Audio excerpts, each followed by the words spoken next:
What's up, everybody? We have 10 minutes here with Mr. Reuben Aleckson, fresh out of the deer blind. So Mark and I look woefully underdressed at the moment. Yes. Reuben was like, hey, can you edit the blood out of my pants? I'm like, can we edit it in? For God's sakes, you got a giant in the back of your pickup right now. Push the plus button. So Reuben, though, so kindly is joining us after shooting a gigantic buck to talk about spotting scope eyepieces. And there are a number of different choices that you can make, especially in, as of right now, at the time of this recording, we've got a couple of options for our razor spotting scope, specifically the 85 millimeter. We'll get into that in a little bit, as well as the larger of the Viper HD spotting scopes.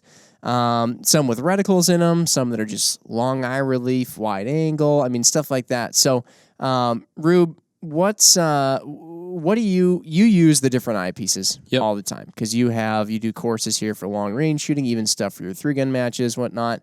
I know you're a lot of times using those reticle eyepieces. How do you determine which eyepiece is going to go into your spotting scope at which time? And then, we'll also dive in on a few of the logistical things around it, why would somebody need an eyepiece other than the zoom eyepiece that comes with their Vortex spotting scope? Right. So, let's first talk about what usually comes with the spotting scope. Usually you get a variable powered eyepiece. Yep. Yeah, so with any of the spotting scopes that we sell, you guys know, they're going to come with a zoom eyepiece, right? Mm-hmm. So when you see your magnification numbers, your 20 to 60 by 85 or your 27 to 60, that's referring to the zoom range. So the first number being the low end, the highest number being the high end, and then the 85 or the objective number there at the end. So when you get a spotting scope and take it out of the box, you have this zoom eyepiece.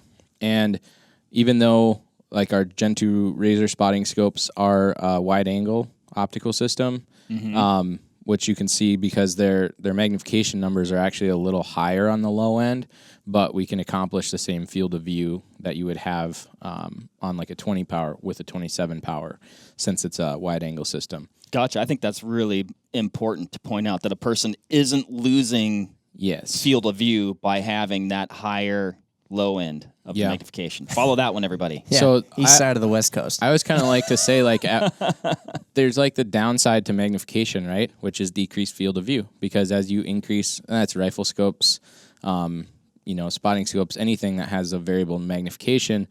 One of the only downsides to the magnification is that you have decreased field of view as you zoom in. So think of it this way: if field of view didn't decrease, we would all have very high magnification systems. It would be like having a giant screen TV and standing 5 feet in front of it.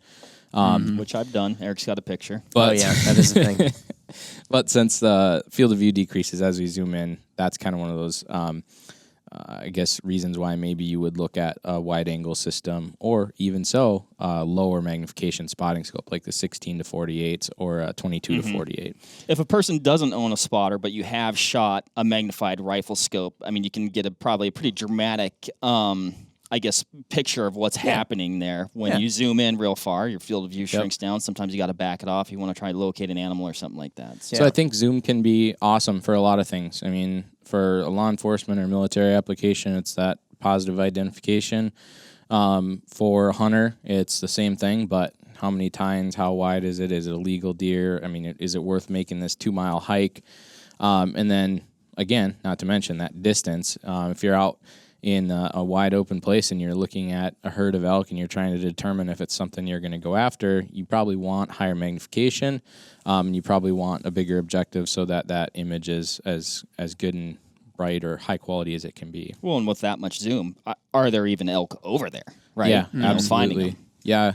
A couple of weeks ago, I had a 65 razor, the wide angle, and about 3 miles was like kind of our max of what we could see to determine, like, is it worth going there?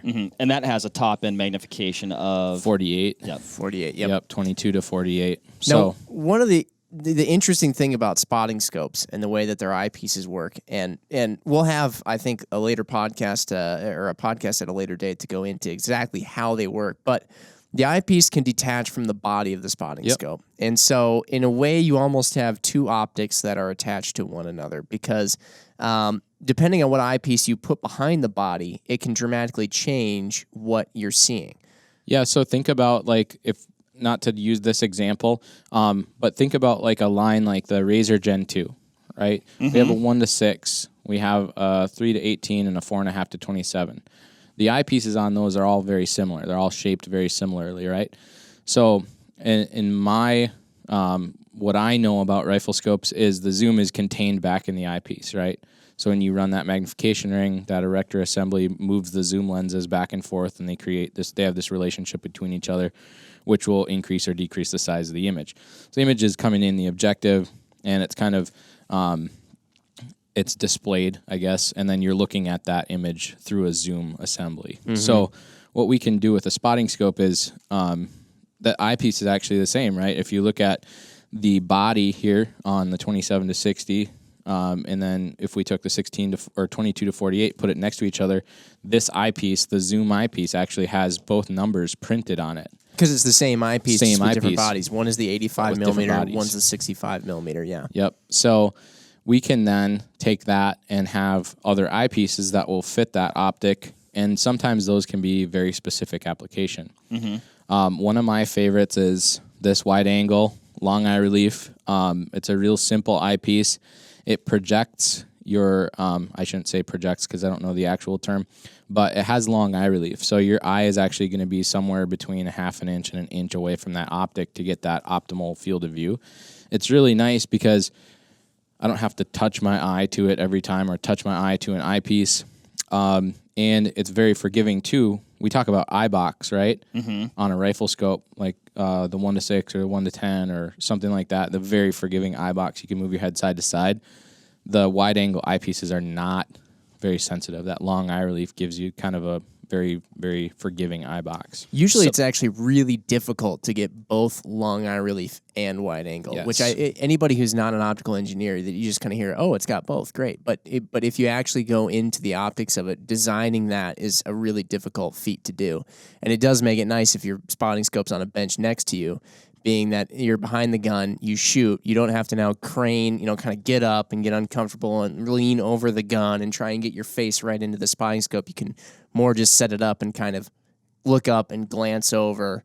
You have to get somewhat close, but you don't have to crane yourself over the gun to get an Absolutely. image. Yeah, and I think like the reticle eyepieces, to my knowledge, again, very similar. They just have a reticle in them, a leveling feature where you twist the eyepiece to level the reticle, and then they also have a diopter adjustment to get that reticle nice and clear. Sure. But they have that same long eye relief and the same very forgiving eye box behind them. So in my experiences, like if I'm going to be sitting at a range, which we do quite a bit, and as like one of the people who isn't pulling the trigger most of the day, I'm looking through a spotting scope or binoculars. So that fatigue that we get, like, we talk about it all day sitting behind a spotting scope. That's why we use tripod binos instead of spotters when we're glassing the whole side of the hill.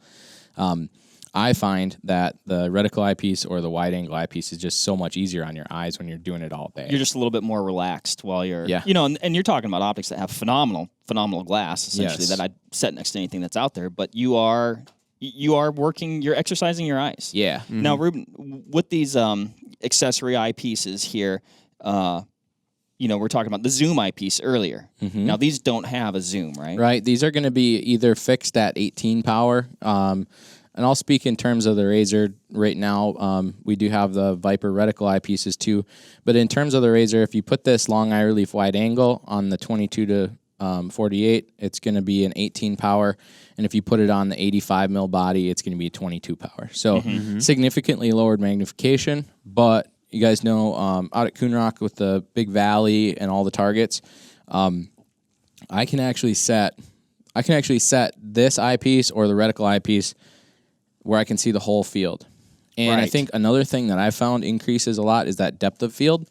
So if I focus that on the 200-yard target, I probably won't really have to change my zoom or my focus even out to like that 800 to 1,000 yard target. So that depth of field is really good too. And people, it is a matter so often with magnification of FOMO, right? So once you get a spotting scope, like a 85 millimeter razor spotting scope here, that's normally a 27 to 60 power. Once you've seen, oh, it can be 27 to 60, and then you go to fixed 22 power, you're like, oh, I'm missing out. Like you guys really, it's like, what happened there?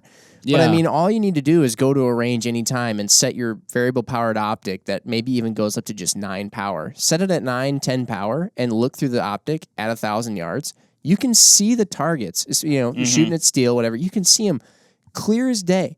And so like even with 22 power, when it's wide angle and you have that big field of view, it's plenty of magnification to see everything. I mean, you can see. And your exit pupil actually increases too. So think at 85, think at 22 power, your exit pupil is basically at about 4, right? So that's huge too. Now it's I guess brighter isn't the right term, but it's a more resolution. It appears brighter.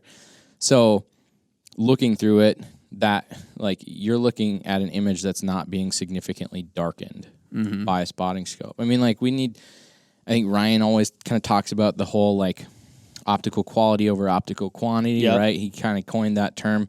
One thing, it's like step away from the mindset that more power is always better. Like if one hamburger is better, then 3 must be even better than that. Like, well, Culver's, that is true. That's actually, that's a terrible analogy. Yeah, I don't know what you're like for there. I'm gonna be honest, Reuben. That's breaking down immediately. Yeah. Let's go to Culver's. Can we figure out like a Can we get a commercial break? better analogy? Anyway. No, but I 100% see what you're getting at there. You know, one thing that I was thinking about with that also is, like you said, you got this more is better, and we've talked about this before, but when even shooting, and we're not just talking about like spotting something or being able to, at shooting at like 1,000 yards, 1,200 yards, I'm generally on about 18 power. Yeah. So don't need a ton of magnification. We should talk a little bit about the reticle eyepieces too before we wrap it up.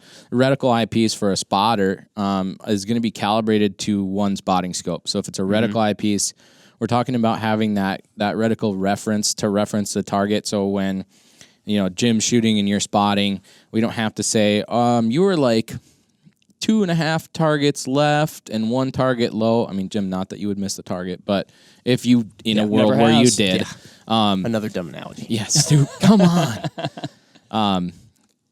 Mark can measure it. He can measure where your shot hit versus where you aimed and say, okay, I need you to come left 1 mil and down 0.5 mil. Or MOA for using the old MOAs. Yep. If we're shooting 308. Right. But anyways, something antiquated. They are going to be specific to a magnification or to a body. So you're gonna want to make sure that if you're gonna pick up that reticle eyepiece, that you make sure you have one of the 85 spotters. For us, not necessarily for other brands, but for us, it's going to be an 85 Razor, an 85 Viper, and you'll buy it in MOA or MRAD. And they're incredibly helpful for calling corrections. So, and there's other things you can do with them too. I mean, if you know the distance of the target and you know how much it measures in MOA or mils, you could hypothetically you could measure if the requirement was you need a 50-inch bowl to be legal. You could measure that with a reticle eyepiece too. If you know the range and you know how much it measures, you could actually go back and be like, oh yeah, it's actually 53-inch bowl. Make sure you're real good at that before you start. If it's like, that's what I said, my reticle's telling me it's a hypothetically. 50.5 inch, it's like, well, maybe. Hey, pro tip though, you can also do that with your rifle scope if you have somewhat of a technical reticle. It's true. It's true. Again, that's a hypothetical. Don't necessarily encourage going out there and trying to do that. But in application, that's that reverse kind of formula where we're taking a known distance and a known mil value or MOA value, and then we can actually work backwards to get the size of the target. Yep. Yeah, they're super handy. And keep in mind also, like if you have like all MOA rifle scopes, you're gonna want to get the MOA eyepiece. If you've got or all your shooting buddies are all shooting one thing. Yeah, it's good to be on the same language. One thing that I know I think is worth mentioning as well is people do ask about, why is it only available for the 85s? Why can't I get it for the 65, etc. And this is just a matter of a kind of a dollars and cents thing in some regards. It's just the fact that reticle eyepieces aren't something that every single person needs. Yeah. And so generally speaking, it's a little bit more of a niche product that we make because the people who need them, they absolutely want them. But if you don't need one, or if you don't feel yourself constantly wishing that you had a reticle in front of your field of view to reference and give corrections or calls, there's no reason to get one by any means if you're that person. So with that said, it's not like we sell the crap out of reticle eyepieces, and so we have to kind of pick one spotting scope body to go with. Generally speaking, most people using reticle eyepieces, they're at the range. They're not hucking it around in the mountains where they need a smaller, lighter spotting scope. They want to have as much magnification as possible, so they're going to be going with the 85 to begin with. If you stuck this on a 65, so again, we're talking mostly about the Razor here because that's the reticle eyepiece that's been around for the longest. But let's say you stuck this reticle eyepiece that's a fixed 22 power on the 85 mil spotting scope, stick it on the 65. It's not that you're just going to get blackness. Like you're going to see an image, and it's going to actually be that probably really 18x image like you would get with a regular non-reticle eyepiece that can go on the 65 or the 85. The problem is that the reticle inside, much like second focal plane reticles are calibrated to one particular magnification within the range of a rifle scope, that reticle is calibrated to be at the proper, what's the word? It's scale to the image at 22 power. So if it's at 18 power, it will be off, and then any corrections you're giving will just be wrong. Yeah, so, I think it's like a 1.2 value because you're decreasing the magnification. So it's the same as if you have a rifle scope and you decrease magnification on a second focal plane that's calibrated at the highest. You decrease that from 22 to 18.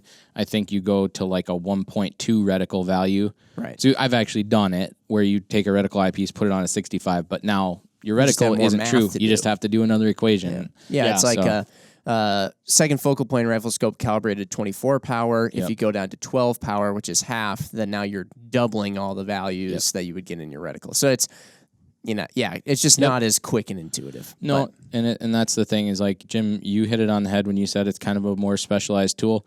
It's probably not the first thing that flies off the shelf, but it's definitely one of those.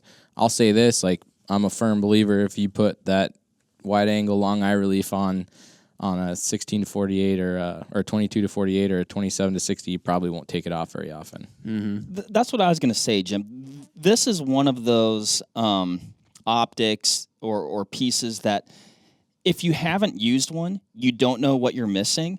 Once you use these, it truly is, for lack of a better term, like eye-opening. You're like, oh my gosh, these things are actually amazing. I mean, I think they're well worth it, particularly if you are doing a lot of range time, either the wide angle or the reticle eyepiece, depending on your needs. But once you use it, man, you love it. And then if you go, not that the zoom piece is bad, but for specific applications, these things just shine. Then you go back to, and you're like, man, I wish I had that reticle in there. Yes.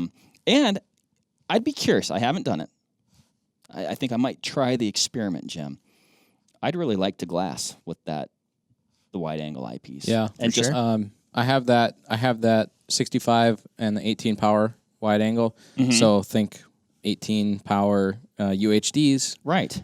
All I'm doing is I'm going from a 56 objective to a 65 objective, so it's actually a little brighter even so. Interesting. All right, we got to cut this before we hit 20 minutes. Yeah. Then the screen really goes blood red. We're all flashes. doomed. Oh, it's bad. Okay. We've been at red alert for 8 minutes and 38 seconds. We have been. Thanks for listening, everybody. Let us know if you have any questions about eyepieces and all that stuff that go into spotting scopes. Like we said, stay tuned and let us know stuff you'd want to hear in a future, later episode, all about, everything about how spotting scopes work and whatnot. Okay, I'm sweating. Let's go. Bye. Bye. See ya.